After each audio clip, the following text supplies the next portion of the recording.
አጠመቃለሁ እመለሳለሁ። ያሳደገችኝ ቤተክርስቲያን እስከዛሬም ያለ ቦታዬ ነው ገብቼ ስቃጠል ነበር። መዝሙር ስሰማ በውጭ አለቅሳለሁ። መስጊድ ውስጥ ሆኜ ቁርአን ስቀራ ቆይቼ አሁን ማለት ነው። በቃ ለምሳሌ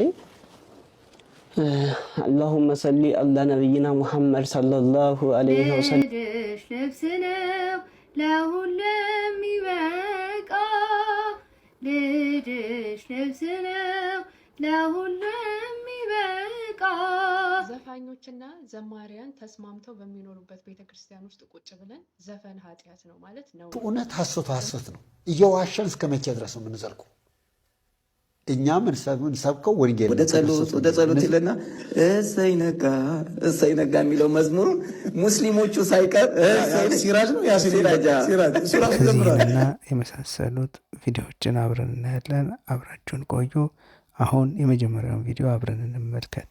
አጠመቃለሁ እመለሳለሁ። ያሳደገችኝ ቤተክርስቲያን እስከዛሬም ያለ ቦታዬ ነው ገብቼ ስቃጠል ነበር። ስድብ አይደለም፣ እውነተኛ ማንነታችሁን ጠንቅቄ ስለማቅነ እየነገርኳችሁ ያላችሁት። ፓስተሮቻቸው የተባሉት ልጁን ለግብረ ሰዶምነት ሸጦ ነው የተሰባሰበ ያላፉን የሚከፍተው የእናንተ ፓስተር። ግማሹ ፍሪ ሚስዮን አባል ነው። ፍሪ ሚስዮን ኢሉሚናቲ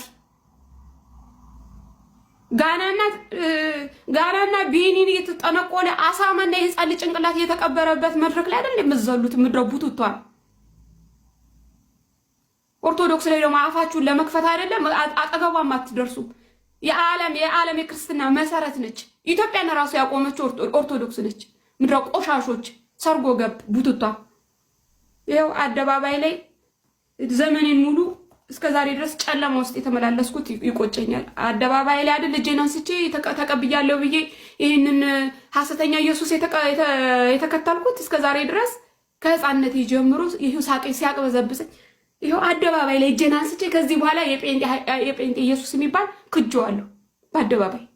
እኔ እርቃኔ ነኝ ከጸጋው ርቄ በክፉ ግብር በኃጢአት ወድቄ ማርያም አንቺ ነሽ የሸማኔ ዕቃ ልጅሽ ልብስ ነው ለሁሉም ይበቃ ልጅሽ ልብስ ነው ለሁሉም ይበቃ። አንቺ የወርቅ መቅጃ ነሽ እኔ የተጠማሁ ነኝ ልጅሽ የሕይወት ውሃ ከጥሜ የሚያረካኝ እኔ ተሻጋሪ ነኝ ማርያም ሆነሽኝ ድልድይ ልጅሽ መድረሻዬ ነው በደስታ የሚያኖረኝ። መዝሙር ስሰማ በውጭ አለቅሳለሁ። መስጊድ ውስጥ ሆኜ ቁርአን ስቀራ ቆይቼ አሁን ማለት ነው። በቃ ለምሳሌ اللهم صل على نبينا محمد صلى الله عليه وسلم እያልኩ አሁን አንድ ቁርአን አንድ አያ እየቀረው የሆነ ነገር እያልኩ እንኳን በጎን መዝሙር ከሰማው በቃ ልቤ የለም። እንኳን ቤተክርስቲያን የምታክል እንኳን ያሳደገች እንኳን ለምኝ የበለው አባትን ቤተክርስቲያን እንዴት እረሳታለሁ? እንኳን ቤተክርስቲያንን ለራሳት ስትመለስ እንዴት ተመለስ? ለመመለስስ ምን አነሳሳ? ከዛኛው ከነበርክበት ከእስልምና ድጋሚ ወደ ተወለድክበት ወደ አደግክበት የሥላሴ ልጅነት ወዳገኘህባት አማናይቷ ቤተክርስቲያን ስትመለስ ማን አማክረህ ምን አይነት ቀኖና ወሰድ? ያማከርኳቸው እንዲህ መጀመሪያ ላይቭ ላይ ነው ገብቼ ስሜ ሙስሊም ነው ይትባረክ ነበር ሙባረክ ነው እዛኛው ስሜ ማለት ነው። ሙባረክ ነው ስሜና ሙባረክ ይላል ስሜ ፕሮፋይሌ ምናምን ያላህ ባሪያ ነው የሚለው ሙስሊም ነኝ ስሜም ፕሮፋይሌም ሙስሊም ነው እና ግዕዝ ስናገር በቃ በጣም ግርም ይላቸው ነበር። እንዴት ግዕዝ ትናገራለህ ምናምን ይሉኛል ክርስቲያኖች ማለት ነው። እኔ እኮ ካህን ነበርኩ አልኳቸው። ሁሉ ገባውና ታሪኬ እንደነበርኩኝ መኖር አቅቶኝ ነው የሄድኩት። የዕለት ጉርስ አጥቼ ነው የሄድኩት። እንደናንተ ሆኜ መኖር እፈልጋለሁ፣ ግን እንደናንተ ሆኜ እንድኖር አልቻልኩም። ቢያንስ እናንተ ሰርታችሁ እየበላችሁ ነው፣ ነገር ግን እኔ ሰርቼ መብላት አልቻልኩም። አሁን ብዙ መምህራን እኮ የድጓ መምህር የመጽሐፍ መምህር አርማታ እንደሚያወቁ ግልጽ ነው ምናምን ብለው ቄሱ ሰለመ በይፋ ነው የተነገረው በቃ። እና ስለዚህ ይሄ ወንድማችን እንግዲህ ኦርቶዶክሳውያን ወንድም አይሆኑትም ከእንግዲህ ያለነው እኛ ነን በማለት 100 200 እመቤቴን ብዬ ነው የምነግር 10 ሺህ ብር የሚያወጡ ሰዎች አሉና 10 ሺህ 5 ሺህ 3 ሺህ 1 ሺህ አወጣጠው ሱቅ ነገር እዚያ ጀምረውልኝ ነበርና ሱቅ ተጀመረልኝ። ቤት ኪራይ የ3 ወር የ4 ወር ምናምን ተከፈለልኝ። ደግሞ የ3 ወር የ4 ወር ቀለብ አሁንም ጤፍ ተገዛልኝ።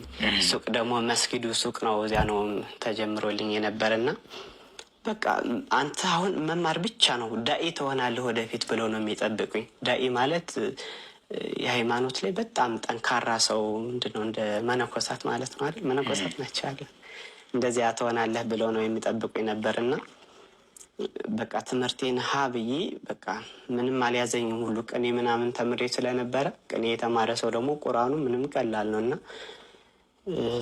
እዚያም ደግሞ ቁርአን ምናምን ቀርቼ ጨርሼ ነበር ማለት ነው። ሰላም ጤና ይስጥልኝ ጓደኞቼ። ዛሬ የምናየው ቪዲዮ ከሌሎች ለየት ያለ ነው። ብዙ ጊዜ ሰዎች የነፍስ ሰላምን ፍለጋ ብዙ ቦታ ይሄዳሉ። ዛሬ ግን አንዲት እህታችን ካለችበት ከፕሮቴስታንት እምነት ወደ ቀደመው ቤተሰቧና ወደ አሳደገቻት ቤተ ክርስቲያን እመለሳለሁ። እዚህ ጋር ልብ በሉ።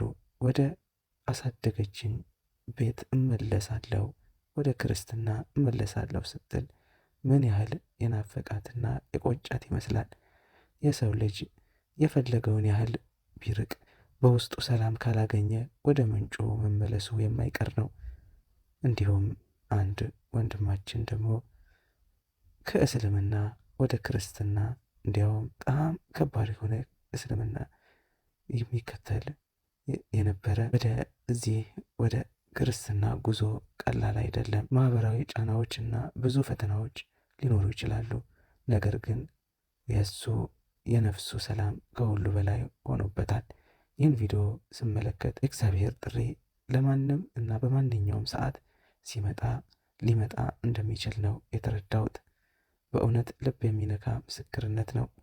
እመለሳለሁ ስትል የነበረው ቆራጥነት ለብዙዎቻችን ትምህርት ነው።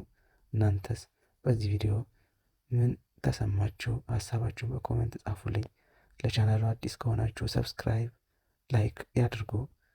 ቀጣይ ቪዲዮ እስክንገናኝ ሰላም ቆዩ። ክርስቶስ ሰላማችን ነው። ይህ እህታችን ወደ ቤቷ የተመለሰችበትን ምስክርነት ለእኔ ትልቅ ትምህርት ሆኖኛል። ለእናንተስ ምን ተማራችሁበት? ቪዲዮውን ስታዩ ምን ተሰማችሁ? አስተያየታችሁን ጻፉልኝ። ቪዲዮ ለሌሎች እንዲደርስ ላይክ ማድረግን አትርሱ። ደህና ሰንብቱ። ያም ሚዲያን ሰብስክራይብ ያድርጉ።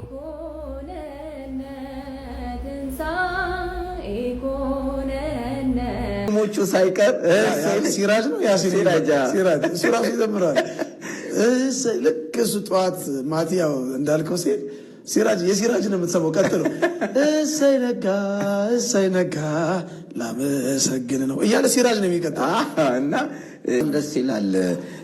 እኔ ደግሞ በቃ አይምሮ ውስጥ ያለው ጠዋት ተነስቶ ማቲ ካቧችን ለጸሎት ወደ እንትን ስንሄድ መድኃኒት ይባል የለ 10 ሰዓት ላይ ስንሄድ አንድ ትንሽ የ16 ዓመት ልጅ አየውና ታሳሪ ነው፣ እሱም ተጠርጣሪ። ምን ሆነ ነው? ሰው በነፍስ ግድያ። አንተ ሰው ገለህ አልኩት። አይ በግሩፕ ጠብ ነው ምናምን አለ እና የእሱን እያሰብኩ እያለ ጠዋት ላይ በብዛት ሄድን ወደ ማረሚያ ቤት እና እዛ ውስጥ ከገባን በኋላ የተወሰኑ ሰዎች ተጠርተው በነፍስ ግድያ የምትጠረጠሩ ሲባል እንዳለ ብድግ ሲል በጣም ደነገጥኩ። እንዳለ አስባለሁ፣ ግን ይሄን ያክል ሰው ይኖራል ብዬ አልጠበቅኩም ነበር። በጣም ደነገጥኩ። ታውቃለህ፣ መደንገጥ ልብ ስንጥቅ የሚለው በቀላሉ አይስተካከልልም እና አጠገቤም ያለው ለካ ያው ነው እና በመጨረሻ በሱ እንትን ብዬ ማታ እኔ ነበርኩ ተረኛ አስተምሬ ማቲ ሲያናገረኝ እኔም እኮ በእንደዚህ እጄ ላይ ሰው ጠፍቶ ነው ሲል እንዴት ልተኛ ለሊት ሲስ አጠገቤ ነው የሚተኛ እንዴት ልተኛ ለአመነ ትንሣኤ ኮነነ ትንሣኤ ኮነነ ለአመነ ትንሣኤከ ትንሣኤከ ትንሣኤከ